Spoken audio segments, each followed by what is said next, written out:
Assalamualaikum Pak Ustadz. Waalaikumsalam warahmatullahi wabarakatuh. Amin ya rabbal alamin. Dan saya juga ditemani oleh Bang Jainuddin. Masih kuat Bang Jai? Insya Allah. Alhamdulillah ya. Sahabat beriman dimanapun berada. Nah Pak Ustadz, ada satu nih perbuatan yang ini langsung masuk neraka nanti, antara lain syirik dan musyrik itu ya. Syirik itu perbuatannya. Syirik perbuatannya, musyrik Orang. Nah yang kita tahu itu kan jangan pergi ke dukun. Oke lah. Yang udah jelas-jelas banget ya. Oke, itu bisa kita hindari. Nah, Insya Allah. Insya Allah ya, insya Allah. Dan enggak ini lagi nih Pak Ustadz. Selain itu tuh kan jelas ya Pak Ustadz. Samar-samar ini yang nanti ternyata itu syirik dan musyrik gitu. Masuk golongan itu ya. Mohon petunjuk, mohon pencerahan, mohon supaya kita ini tidak salah nih, dikira nanti ini yang benar, ternyata itu yang syirik dan musyrik Pak Ustadz gitu. Iya, bismillahirrahmanirrahim. Assalamualaikum warahmatullahi wabarakatuh. Waalaikumsalam warahmatullahi wabarakatuh. Amin ya rabbal alamin. Jadi memang banyak dari saudara-saudara kita itu belum paham tentang syirik, belum paham tentang musyrik. Jadi perilakunya, perbuatannya itu syirik, musyrik itu orangnya. Ya udah kita anggap tadi satu aja ya. Dan yang jelas seseorang Islam yang dia melakukan kemusyrikan, ya dia musyrikin, tidak akan bisa masuk surga kekal selama-lamanya di neraka. Itu nomor satu, itu harus diketahui itu. Jadi seorang Islam yang dia melakukan perbuatan syirik, dia tidak akan masuk surga, dia akan kekal di neraka, dan itu sudah dijelaskan dalam Quran. Nah, perbuatan itu apa? Nyembah patung, oke, zaman sekarang udah tidak ada nyembah patung orang-orang Islam ya. Kemudian apalagi? Nah, ini yang sering lalai nih seseorang, saudara-saudara kita yang punya toko, punya warung makan, punya jualan-jualan apa saja. Itu kebanyakan kan ke orang pintar nih, katanya ke kiai nih. Tapi ke kiainya dikasih sesuatu, entah itu air, entah itu benda, entah jimat, itu jimat, entah itu suruh naruh agar laris. Itu kebanyakan orang-orang Islam itu nggak paham kalau itu sebenarnya adalah musyrik. Syirik yang dilakukan terus-menerus, padahal tiap kali 1 bulan sekali dia harus ngusahain itu syirik, itu dilarang oleh Allah Ta'ala. Loh, ini kan Pak Kiai, enggak, Allah tidak mengajarkan dan Rasulullah tidak mengajarkan seperti itu. Jadi apalagi yang diminta adalah laris, laku.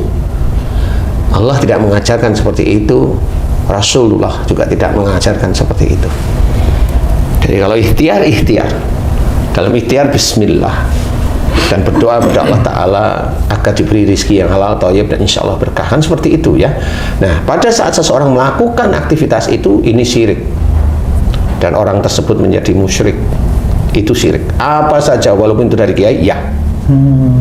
Itu kalau dikasih benda, tapi kalau didoakan supaya laris, sama saja. sama aja. Karena itu dunia.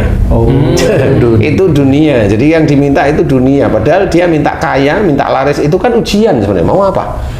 Pada saat si orang tersebut mendoakan, pada saat orang itu meletakkan, kemudian warungnya laris, ini orang ini pasti akan ketagihan dengan laris. Karena apa? Laris itu hubungan langsungnya adalah uang.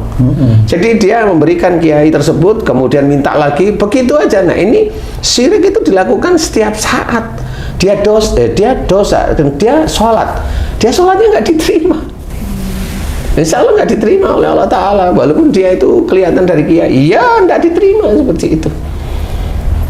Karena mintanya sudah salah, sehingga si orang yang punya warung ini meyakini doanya orang tersebut atau mantranya orang tersebut itulah yang menjadikan uang itu datang. Enggak pada Allah Ta'ala.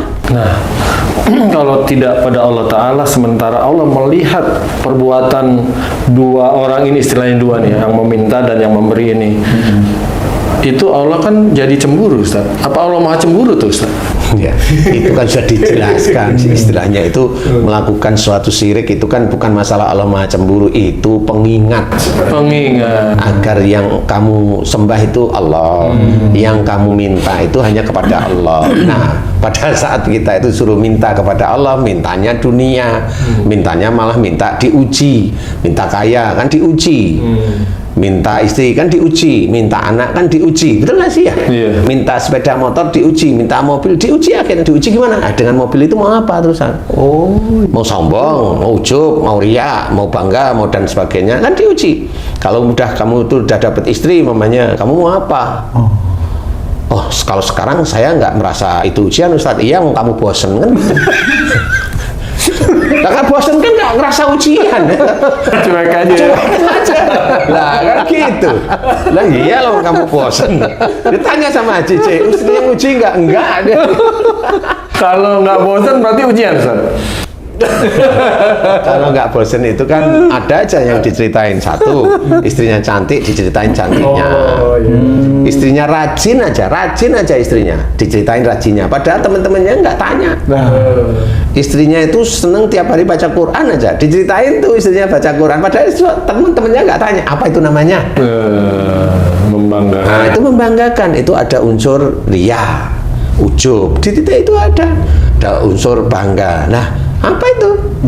Padahal diberi itu istri yang solehah, diberi sama Allah Ta'ala, tapi kan nguji kita. Nah, itulah yang orang Islam tidak difahami. Karena apa? Jarang yang menceritakan tentang hal tersebut. Padahal itu semuanya ujian. Semua itu yang ada kita hadapi, kita miliki itu ujian dari Allah Ta'ala. Uang yang ada di tabungan, ya itu ujian. Makanya belajar jangan boros, itu setan. Karena boros itu sifatnya setan. Nggak boleh kita boros. Jadi harus hati-hati menggunakan. Kecuali yang memang penting. Kalau yang nggak penting, nah kan harus belajar. Ini kayaknya nggak penting. Harus berpikir seperti itu. Yang penting baru itu boleh. Kalau nggak penting, itu boros namanya. Ustaz, di masyarakat tuh banyak sekali orang melakukan tuh, membanggakan, mamer segala macam tuh untuk agar dirinya tuh mendapat suatu penghargaan di masyarakat. Salahnya di mana tuh, Ustaz? Salahnya di mana? Ya, salahnya itu kan hati itu yang diciptakan oleh Allah Ta'ala itu punya rasa sombong. Sombongnya itulah yang akan muncul. Makanya di situ jelas salah di hadapan Allah Ta'ala. Makanya itu diuji. Pada saat dia melakukan sesuatu hal kelihatannya baik, tapi hatinya apa? Hatinya sombong, yang nggak akan diterima tuh. Perbuatan baik itu nggak terima. Sudah dia berbuat baik tanpa bismillah lagi, tanpa karena Allah lagi. Nah, kalau dia mau berbuat baik karena Allah, dia akan dijaga. Bagaimana dia itu tidak akan bercerita, belajar untuk tidak ujub, belajar untuk tidak riak, belajar untuk tidak bangga, belajar untuk tidak sombong. Nah, begitulah cara-cara orang yang belajar taat pada Allah Ta'ala. Karena dengan baca bismillah, orang belum atau mau melakukan sesuatu sudah mengatasnamakan Allah ya. Iya, sebenarnya kan begitu. Nah, kenapa dia masih sombong? Nah, itu. Dengan nama Allah lagi maha pengasih, lagi maha penyayang itu dia nggak paham. Jadi dia hanya lisan aja bismillah. Ya, maknanya nggak ngerti. Sama seperti orang yang non muslim, dia bismillah bisa mengucap bismillah. Jadi kita harus memahami doa yang baik kepada Allah Ta'ala. Jangan melakukan kesyirikan, jangan melakukan menjadi kemusyrikan. Jadi bagi teman-teman sedulur-sedulur yang punya warung, ya, punya toko, punya ini yang sering ke orang pintar minta dilarisin, itu syirik. Sudah titik. Mau dia kiai kayak itu syirik. Kalau yang pegawai, karyawan itu ada juga telah untuk dia bisa berbuat syirik. Nah, kalau dia ingin jabatannya lebih tinggi, kalau dia itu nggak digubris sama apa namanya kepalanya, dia ke orang pintar, ke kiai katanya bisa jadi. Nah, itu ya sama aja. Ada bisa juga. Iya, sama terjadi. Aja. Iya. Iya, pasti saya pernah dengar tuh, Ustaz. Jadi ada karyawan nih ingin menduduki jabatan yang diduduki oleh orang lain. Itu ruangannya tuh disebar apa gitu. Dari orang pintar gitu. Bukan disebar duit ya. sebar barang-barang haram ya, bisa seperti itu ya. Nah, ya. Itu sama, itu syirik. Janganlah lakukan seperti itu. Jadi dekatkan diri kita pada Allah Ta'ala, sholat yang tertib 5 waktu, kalau bisa sunnahnya kerjakan, baca Quran, kalau bisa setiap hari kerjakan walaupun satu ayat deh boleh, tapi dengan artinya, kan seperti itu ya, sehingga kita itu senantiasa lurus. Kalau sudah lurus di jalan Allah Ta'ala, kita akan menjaga nafsu keinginan yang berlebih istilahnya. Nafsu keinginan yang berlebih ini juga harus kita tekan, bukan dengan gayanya kita dekatkan diri kita pada Allah Ta'ala beneran. Insya Allah nafsu-nafsu itu akan ditekan oleh Allah Ta'ala, diberi peringatan oleh Allah Ta'ala. Nah, jangan lakukan kesyirikan, jangan lakukan menjadi musyrik. Karena apa? Karena itu tidak akan mungkin bisa masuk surga dan kekal selamanya di neraka. Ayo sedulur beriman, ingat, jangan melakukan hal itu. Kalau melakukan sekarang tobat, mohon ampun. Suruh menghilangkan itu hal-hal musyrik yang ada di situ, mohon kepada Allah Ta'ala agar dihilangkan. Sudah selesai, berhenti. Nah, biasanya kalau udah berhenti, mohon maaf nih, biasanya terus nggak laris beneran. Ya karena dulu kan uangnya yang masuk emang halal itu. Betul ya. Ya kan nggak halal. Nah, itulah mulai dihabisin sama Allah Ta'ala. Jadi intinya adalah kita harus belajar, jangan lakukan hal syirik dan musyrik. Kalau minta ke orang pintar atau ke kiai agar laris, agar ini, jangan. Hentikan mulai saat ini, karena hal tersebut adalah tercela nantinya di akhirat. Jadi kekal nanti di neraka. Jangan. Yuk, ikhtiar yang biasa-biasa aja. Ikhtiar yang lain. Mudah-mudahan ini bisa manfaat bagi kita semuanya. Wallahu a'lam. Alhamdulillah.